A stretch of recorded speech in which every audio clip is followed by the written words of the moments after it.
Hebreus 13.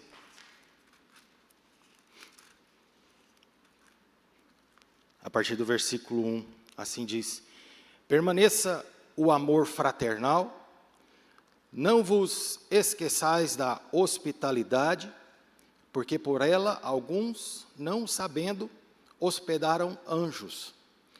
Lembrai-vos dos presos, como se estivesseis presos com eles, e dos maltratados, como sendo vós mesmos também no corpo. Venerado seja entre todos o matrimônio e o leito sem mácula. Porém, aos que se dão à prostituição e aos adúlteros, Deus os julgará. Sejam vossos costumes sem avareza, contentando-vos com o que tendes, porque ele disse: não te deixarei, nem te desampararei. E assim, com confiança, ousemos dizer: o Senhor é o meu ajudador, não temerei o que possa fazer o homem. Lembrai-vos dos vossos pastores, que vos falaram a palavra de Deus, a fé dos quais imitai, atentando para a sua maneira de viver. Jesus é o mesmo ontem, hoje e eternamente. Agora vamos para o versículo 15. Portanto, ofereçamos sempre por ele a Deus sacrifício de louvor, isto é, o fruto dos lábios que confessa o seu nome. E não vos esqueçais da beneficência e comunicação, porque com tais sacrifícios Deus se agrada. Obedecei a vossos pastores e sujeitai-vos a eles, porque velam por vossas almas, como aqueles que hão de dar conta, para que o façam com alegria e não gemendo, porque isso não vos seria útil. Vamos orar mais uma vez? Senhor nosso Deus, nós te agradecemos, nós te louvamos, Pai, porque o Senhor é bom, porque o Senhor cuida do teu povo, porque o Senhor é fiel, porque o Senhor nos abençoa dia após dia. Graças te damos, ó Deus, pelo privilégio que o Senhor nos dá de estarmos aqui reunidos em teu nome e poder aprender e a praticar mais, conforme a tua santa e bendita vontade. Pai Santo, fale aos nossos corações, que não haja nenhum impedimento ao Senhor, mas que sim estejamos todos nós atentos à tua palavra e que ela surta o efeito esperado pelo Senhor. Graças te damos, em teu santo nome oramos. Amém. Glória a Deus, amados irmãos. Então, em Hebreus, o autor faz uma comparação, desde o início, da velha aliança e com a nova aliança. E a palavra central, a palavra-chave do livro é melhor, ou seja, o Senhor Jesus é melhor. E ele faz essa explanação, e já no finalzinho, a partir do capítulo 11, 12, 13, ele nos fala de fé. Até na quarta-feira passada, o irmão Luiz expôs muito bem a palavra do Senhor, falando sobre fé, em Hebreus, no capítulo 11, a fé que crê no impossível, como nós cantamos há pouco, lá está o meu tesouro, lá onde não há choro, lá está a nossa fé. Essa é a fé que crê no impossível, que crê no invisível. O pastor também falou no versículo 12 sobre a questão da disciplina, onde o cristão precisa de fé para entender a disciplina, que na verdade é uma demonstração de amor, tanto demonstração de amor de Deus, quanto dos pais em relação aos filhos. Então a fé verdadeira, ela aprende com a disciplina, ela aprende também com a perseverança, e agora aqui no capítulo 13, o autor nos mostra como a fé deve ser vivida no dia a dia. A fé verdadeira não é apenas algo que existe no coração, mas é algo que realmente transforma todo o nosso comportamento. Tiago 2, versículo 17, diz que se a fé não tiver obras, ela é morta. 1 João 3,18 diz que não amemos de palavras nem de boca, mas de fato e de verdade. É como uma árvore frutífera. Não basta ela ser saudável, não basta ela ser frondosa. O que a gente espera dela? Frutos. Assim também é a fé cristã. O Senhor Jesus espera frutos da fé cristã. Um carro sem rodas pode até ter motor, mas de que adianta? Assim é a fé sem prática. Então Hebreus nos mostra como praticar, Hebreus 13 nos mostra como praticar e expressar a verdadeira fé que agrada ao nosso Senhor. A fé verdadeira não é apenas um discurso ou uma crença guardada no nosso coração. A fé verdadeira, ela traduz em atitudes concretas de amor. O autor então nos mostra que a fé em Cristo deve aparecer no cuidado prático com o nosso próximo, especialmente aos irmãos da fé. Vamos ao versículo 1 então. Permaneça, mantenha a sua Bíblia aberta, tá bom? Nós vamos voltar muito aí. Permaneça o amor fraternal. A NVI explica melhor esse versículo. Nela está escrito: seja constante o amor fraternal. Ou seja, o amor deve ser contínuo. Eu imagino um rio correndo o tempo todo. É algo natural que flui. É algo natural que flui de dentro de nós, não apenas quando é fácil, mas é natural. O amor é a marca do cristão genuíno, porque reflete aquilo que Deus tem feito por ele. Todo o amor de Deus derramado sobre a minha vida deve transbordar sobre a vida do meu irmão. Jesus disse: nisto conhecerão todos que sois meus discípulos, se tiverdes amor uns pelos outros. Em mim mesmo, eu não consigo gerar amor genuíno, mas quando de Deus transborda amor na minha vida, tudo transforma. Meu interior é transformado, e assim eu consigo expressar o verdadeiro amor. João disse: filhinhos, não amemos de palavra nem de boca, mas em ação e em verdade. Esse amor, então, precisa permanecer ou ser constante a todo custo, independente de perdas ou ganhos. Esse é o amor que precisa fazer parte das nossas vidas. Apóstolo Pedro disse: amem sinceramente uns aos outros e de todo o coração. O amor entre os irmãos é a marca da igreja. Esse amor, ele não é ocasional. Esse amor é perseverante, mesmo em tempos difíceis, mesmo diante das adversidades. O fogo se mantém aceso, que forma? Quando os gravetos estão juntos. Porque se a gente quer apagar o fogo, o que faz? Basta separá-los.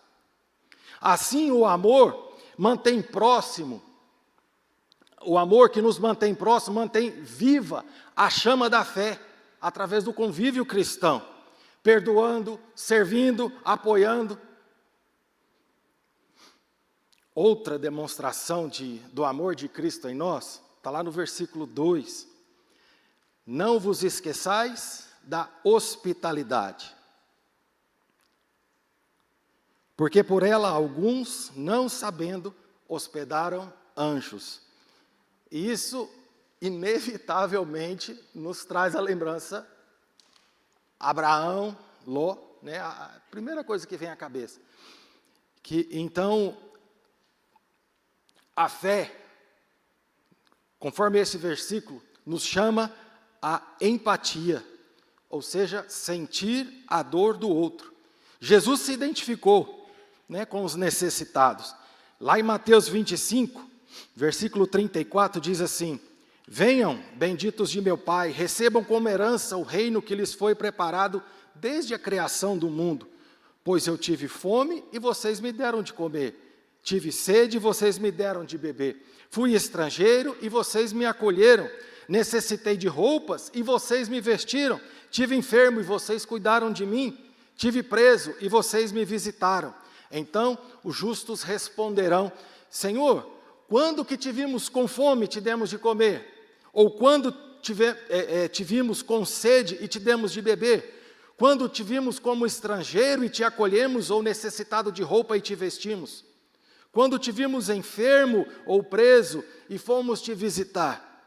O rei responderá: digo-lhes a verdade, o que vocês fizeram a alguns dos meus menores irmãos, a mim o fizeram. A vida no caminho da fé tem sofrimento. Passamos sim por reveses, todos nós, mas que são amenizados quando os sofredores sabem que não estão sozinhos na caminhada da fé.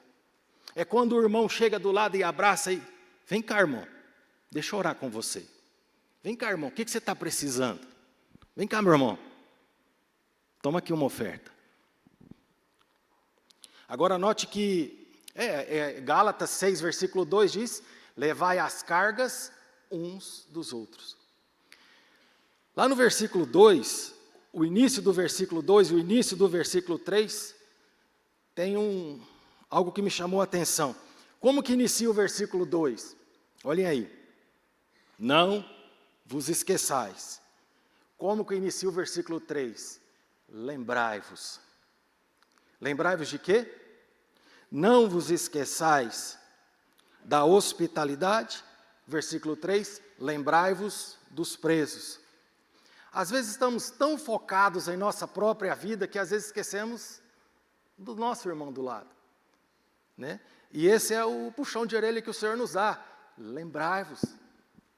A verdade é que também não deixamos essa vida e todos nós estamos sujeitos às mesmas coisas, né? A vida possui ciclos, né? Então o amor não é apenas atitude. O amor não é apenas um sentimento.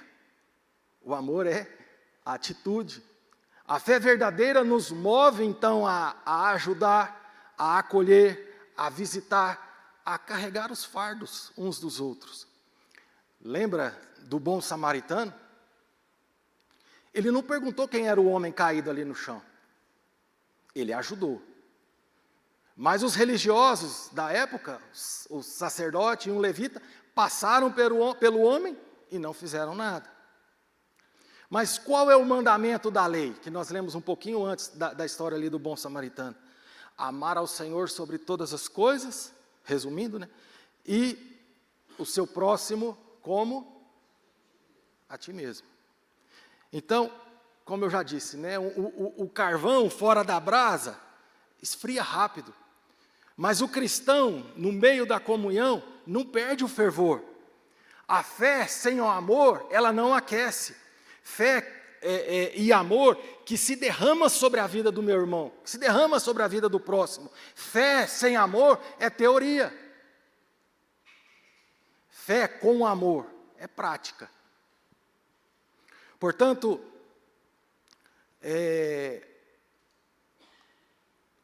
como exercer a fé? Praticar a fé, amando constantemente na comunhão. Demonstrar também hospitalidade, né, como diz lá no versículo 2, como um serviço a Deus. Talvez não vamos hospedar anjos, mas seguramente nós vamos impactar as vidas dos santos de Deus. Compadecer-se dos que sofrem, lembrando que, na verdade, poderíamos até estar no lugar deles, é o que diz no versículo 3. Então, a fé que não se traduz em amor ao próximo é uma fé sem vida, mas a fé que ama, na verdade, revela o amor de Cristo que há em nós. Que a fé não seja simplesmente confessada em palavras nas nossas bocas, mas praticadas em gestos de amor concreto, para que o mundo veja Cristo em nós. A igreja é chamada por Deus para amar, mas ela também é chamada à santidade. Veja no versículo 4, venerado, o casamento deve ser honrado por todos. O leito conjugal conservado puro, pois Deus julgará os imorais e os adúlteros. Então aqui nós podemos ver que o amor não é a única virtude do crente, mas também caminha lado a lado com a santidade. 1 Coríntios 6, versículo 17. 1 Coríntios 6, versículo 17 diz assim: mas aquele que se une ao Senhor é um espírito com Ele. Fujam da imoralidade sexual, todos os outros pecados que alguém comete fora do corpo os comete. Quem peca sexualmente peca contra o seu próprio corpo. Acaso não sabem que o corpo de vocês é santuário do Espírito Santo que habita em vocês, que lhes foi dado por Deus, e que vocês não são de si mesmos, vocês foram comprados por alto preço. Portanto, glorifiquem a Deus com o corpo de vocês. Nosso corpo é o templo do Espírito Santo e não pode ser usado para a imoralidade. Devemos honrar a Deus com o nosso corpo. 1 Tessalonicenses 4:3 diz que a vontade de Deus é a nossa santificação, abstendo-nos da imoralidade. E pureza não é só fugir do adultério, mas é viver uma vida santa em todas as áreas. Todas as áreas. É um contraste, né, com o mundo imoral que nós vivemos. O cristão deve viver uma vida santa. Antigamente era a televisão, né, que tanto a gente pegava no pé, né? Eu ouvia dizer que ali era a janela do mundo na nossa casa. Hoje já deixou de ser, hoje é o celular. E nós carregamos a janela do mundo para todo lugar. E às vezes nós que somos pais, pegamos a janela do mundo debaixo da coberta, debaixo do cobertor. A gente acha que está tudo bem, está todo mundo dormindo, tudo tranquilo. Mas está ali, debaixo do cobertor. Possamos vigiar e orar e nos guardar em pureza e santidade, porque não podemos agradar a Deus sem observarmos de maneira rigorosa e completa o padrão cristão de santidade e fidelidade que Ele espera de nós. Sabia que há uma outra forma de santidade também que o versículo nos fala? O versículo nos fala de contentamento, versículo 5. Sejam os vossos costumes sem avareza, contentando-vos com o que tendes. Contentamento. Às vezes falta isso em nossas vidas.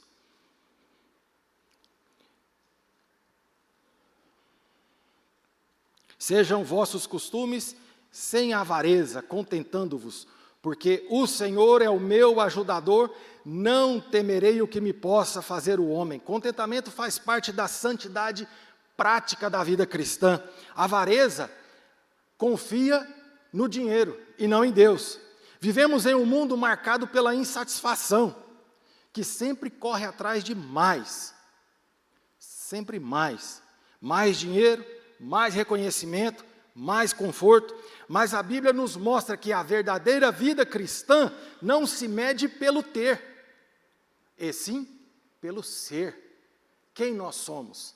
Somos novas criaturas em Cristo Jesus. Temos um novo padrão. O contentamento, ele não é passivo, mas é uma confiança ativa em Deus. E isso faz parte da santidade prática. Paulo disse lá em Filipenses capítulo 4, não estou dizendo isto porque esteja necessitado, pois aprendi a adaptar-me a toda e qualquer circunstância. Sei o que é passar necessidade, sei o que é ter fartura. Aprendi o segredo de viver contente em toda e qualquer situação, seja bem alimentado, seja com fome, tendo muito ou passando necessidade. Tudo posso naquele que me fortalece. Paulo aprendeu a ser contente em toda e qualquer situação.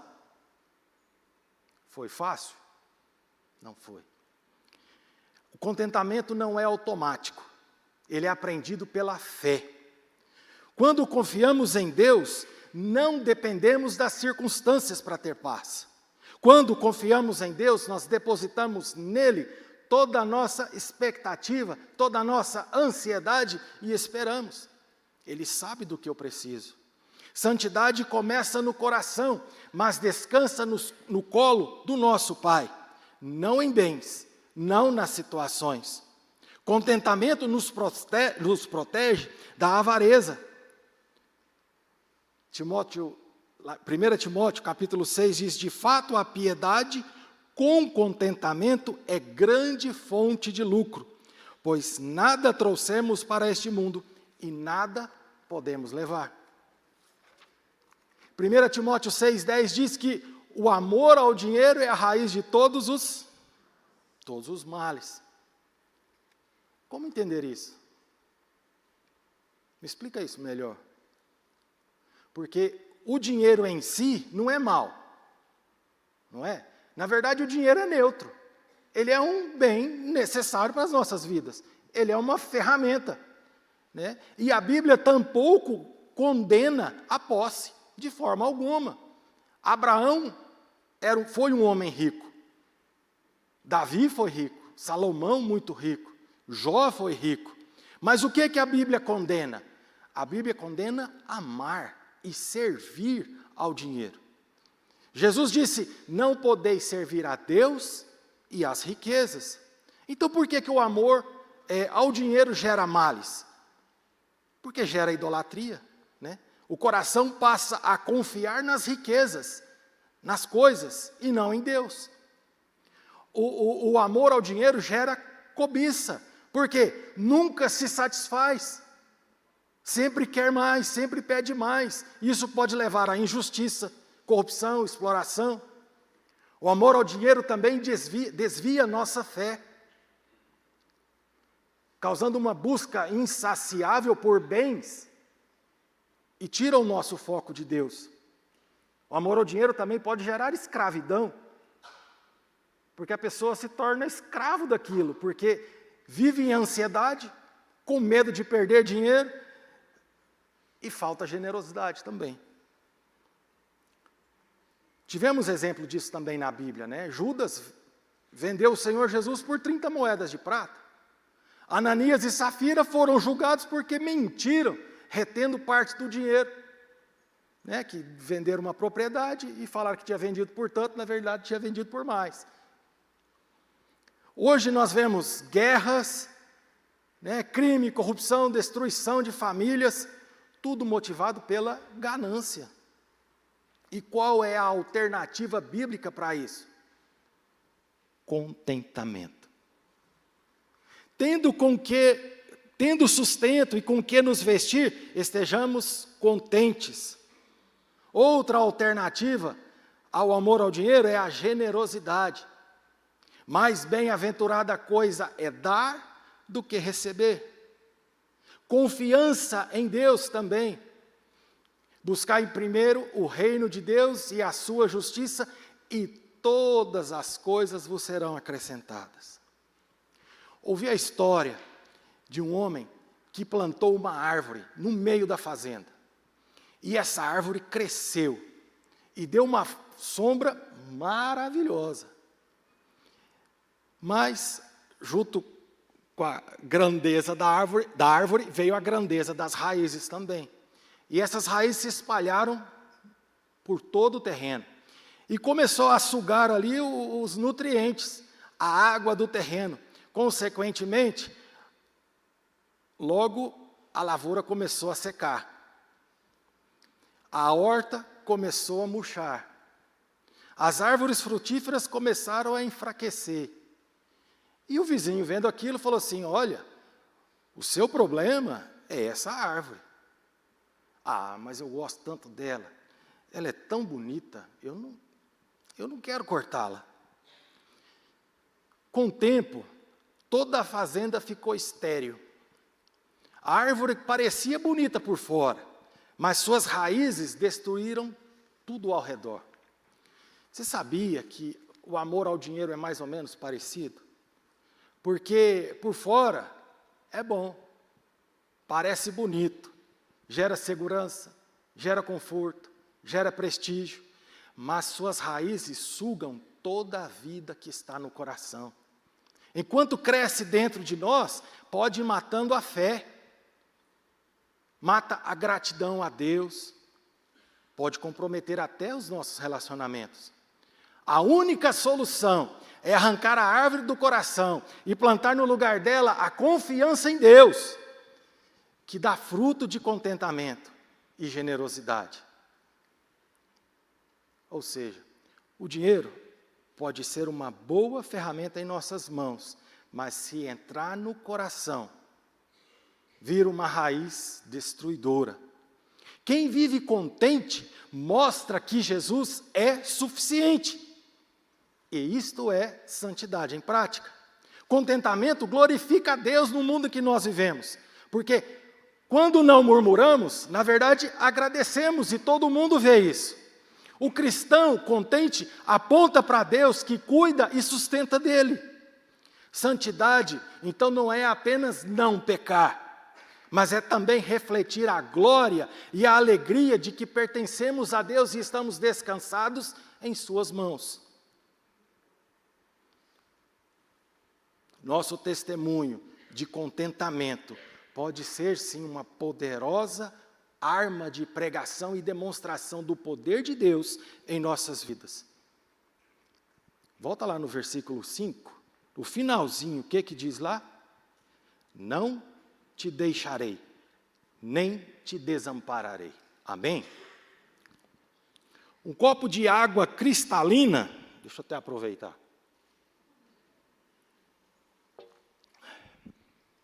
Um copo de água cristalina se torna inútil, com uma pequena gota de veneno dentro dela. E também a nossa fé, sem santidade. Quem confia em Deus, vive puro e em santidade. Vive puro e em contentamento, porque confia em Deus que nunca o abandonará. Outra forma de praticarmos a fé é imitando os santos homens de Deus. Versículo 7 e o versículo 8. Lembrai-vos dos vossos pastores, que vos falaram a palavra de Deus, a fé dos quais imitai, atentando para a sua maneira de viver. Jesus Cristo é o mesmo ontem, hoje e eternamente. A fé não é uma teoria. Ela se vê na prática da vida. Paulo disse, né? Sede meus imitadores como eu sou de Cristo. É igual aprender um novo ofício, né? Não basta ler o manual. A gente tem que ver alguém fazendo e copiar as atitudes daquela pessoa, né? E até adquirir prática. Assim é a fé. Ela é aprendida com o exemplo de outros homens de Deus, alguém que já trilhou o caminho com Cristo. Quem que você tem como referência de fé para a sua vida? Isso é importante. O testemunho dessa pessoa deve te inspirar a obedecer e a perseverar na sua jornada. Praticamos a fé também num louvor contínuo, versículo 15. Portanto, ofereçamos sempre por ele a Deus, sacrifício de louvor, isto é, o fruto dos lábios que confessam o seu nome. Louvor, então, não é apenas cantar, mas é confessar o nome de Cristo em todo o tempo. É chamado de sacrifício de louvor, porque envolve uma entrega, mesmo em meio às lutas, mesmo em meio às dificuldades. Lembra de Paulo e Silas, quando estavam presos na prisão, o que eles faziam? Oravam e cantavam. Parece loucura, né? Mas as coisas de Deus são loucura para aqueles que se perdem. É como uma vela, né, que ilumina, mesmo quando existe um vento que sopra ao contrário. Mas ela permanece ali iluminando, cumprindo o papel dela. Assim também é o verdadeiro louvor, que brilha forte no meio da escuridão, mesmo diante das adversidades, mas permanece firme porque sabe em quem confia, sabe onde está pisando. O sacrifício de louvor mostra a nossa fé quando tudo parece contrário, quando parece que tudo vai ruir, a gente permanece firme porque eu sei em quem tenho crido. Louvar é declarar: a minha vida não está nas mãos das circunstâncias, mas a minha vida está nas mãos do Senhor. Exercite sua fé, louvando a Deus em qualquer situação. Versículo 16: não se esqueça de fazer o bem, de repartir com os outros o que você tem, pois de tais sacrifícios Deus se agrada. Obedeçam aos seus líderes e submetam-se à autoridade deles. Eles cuidam de vocês como quem deve prestar contas. Obedeçam-lhes, porque o trabalho deles para que o trabalho deles seja uma alegria e não um peso. Pois isso não seria proveitoso para vocês.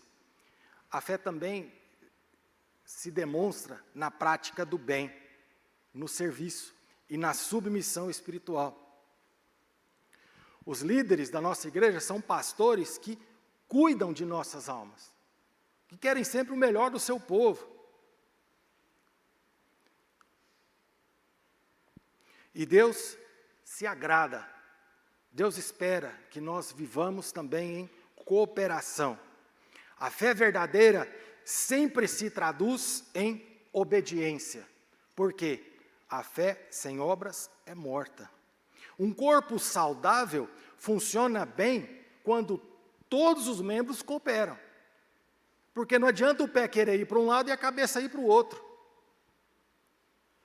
E então, viver em obediência e cooperação não diminui a nossa liberdade, mas fortalece a nossa fé e edifica toda a nossa comunidade.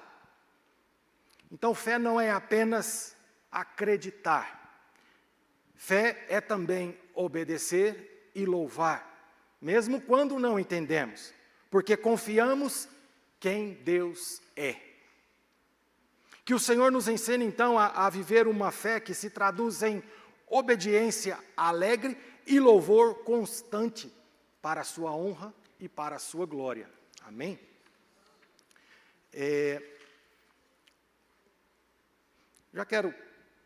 Já concluir, mas a questão é que, então, que em Hebreus 13, o autor nos mostra áreas de práticas da fé.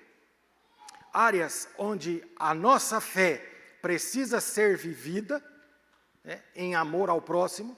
A verdadeira fé se expressa em cuidado, hospitalidade, solidariedade, compaixão. O cristão não anda sozinho, porque o amor de Deus que transborda em sua vida, ele derrama sobre a vida do outro irmão. A nossa fé precisa ser vivida também em santidade e em contentamento. Ser santo é viver separado para Deus, confiante que Ele é suficiente. O contentamento é fruto dessa confiança, porque não vivemos correndo atrás do que o mundo oferece. Porque em Cristo nós já temos tudo o que nós necessitamos. Nossa fé precisa ser vivida também em obediência e louvor contínuo a Deus. Porque a fé se mostra em submissão ao Senhor, em respeito aos nossos líderes, em serviço ao corpo de Cristo e em louvor constante, mesmo quando é necessário um sacrifício. Amém? Vamos nos colocar de pé, eu chamo já o pessoal do louvor.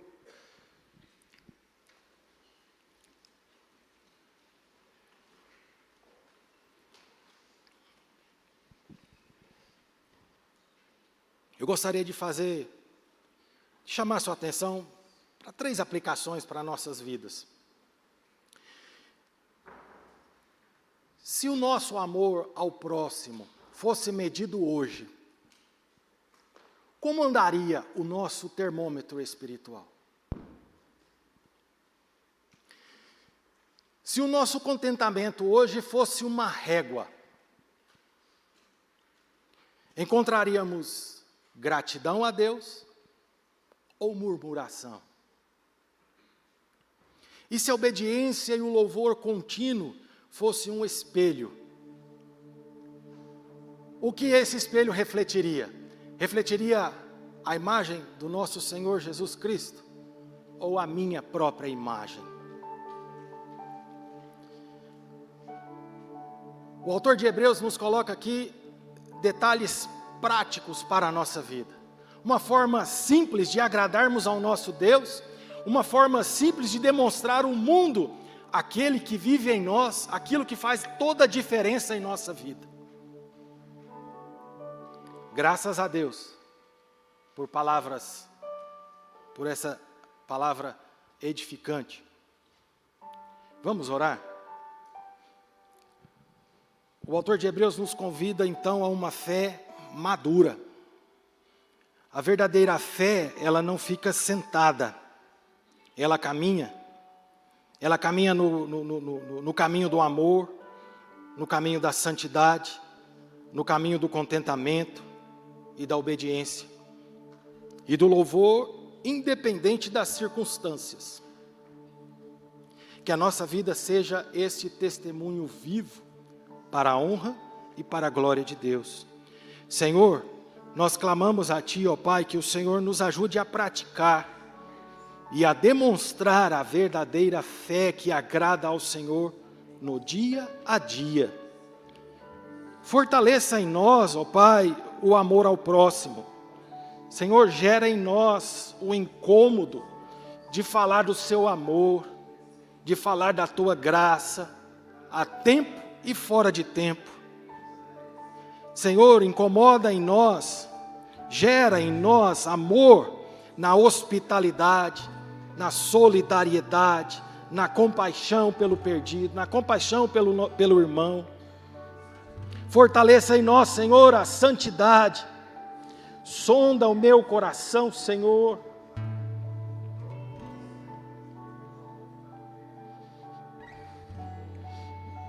Vê se há em mim, ó Pai, algum caminho mau, algo que desagrada ao Senhor. Traz a luz, Senhor. Queremos viver vidas santas, vidas que agradam ao Senhor em tudo, Senhor.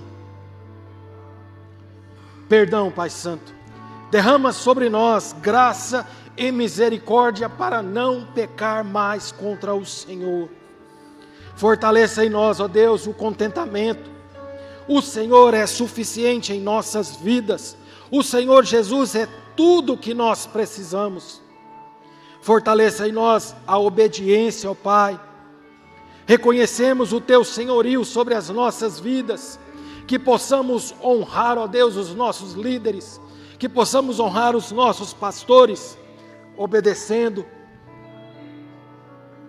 ajudando, respeitando, estendendo a mão, sendo útil na obra da Tua igreja. E fortaleça em nós, Senhor, também o verdadeiro louvor. Que haja em nossas bocas e corações um louvor constante, mesmo em situações difíceis, porque o Senhor venceu o mundo, e o Senhor nos garante uma vida de glória eternamente ao lado do Senhor. A Ti toda honra, toda glória e todo louvor eternamente. Graças Te damos, Pai Santo, em nome de Jesus. Amém. Amém. Glória a Deus. Vamos cantar mais esta canção.